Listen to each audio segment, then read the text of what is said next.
Well, a day after the Chief Minister did pay a visit to Gorakhpur's BRD hospital, now his government had released a statement on acute encephalitis syndrome and the Japanese encephalitis that has killed over 63 children. The government saying that over 150 million children have been immunized till 2017. Successful vaccination program resulted in significant reduction of the Japanese encephalitis from 36% in 2005 to 6% in the year 2017.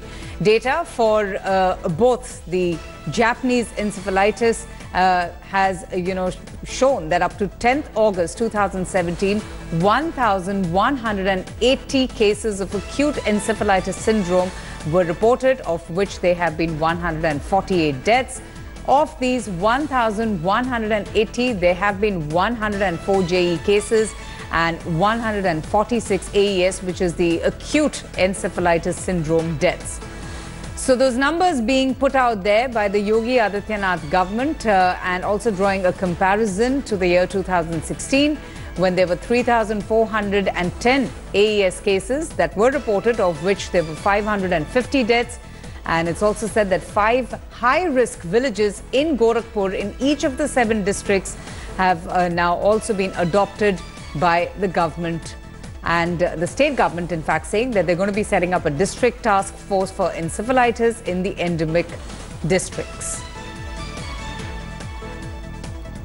Maushmi Singh joins us for more on this. Maushmi, it's good to know, the good work that has been done by the state government in trying to curtail and contain the spread of the encephalitis disease prevalent amongst young children. Now we're getting to see these statistics, these numbers, this data from the Yogi Adityanath government. But it doesn't take away from the fact that more than 60 young children lost their lives. And that indeed is tragic, the kind of mismanagement on the hospital's side. See, Avansika, there is more than what meets the eye. It's not only about figures. Because remember, these figures actually stem from BRD Medical College alone. They rule out all the other government hospitals, private hospitals, which have no mechanism to actually accumulate all the data.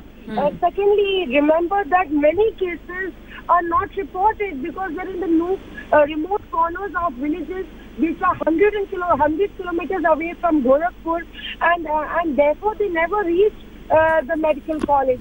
So if we go by figures, the figures could be much, much more. That is true that the government has taken, successive governments have taken significant steps to control Japanese encephalitis, but still, if you look at the enteroviral encephalitis, which is the second form of acute encephalitis syndrome, the AES syndrome, that has been rising.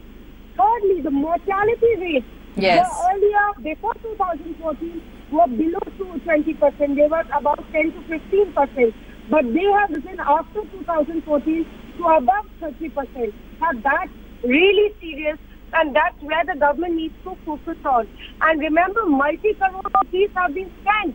The High Court has intervened and said declare it as a national medical emergency way back in 2006. We still don't have a national policy for eradication of encephalitis. It's in the cold storage since 2012. So those questions also need to be answered. Yogi Adityanath himself has raised these questions. And he has been doing so in the last so many years. Just stay on with me, Maushmi. I'll just come back to you.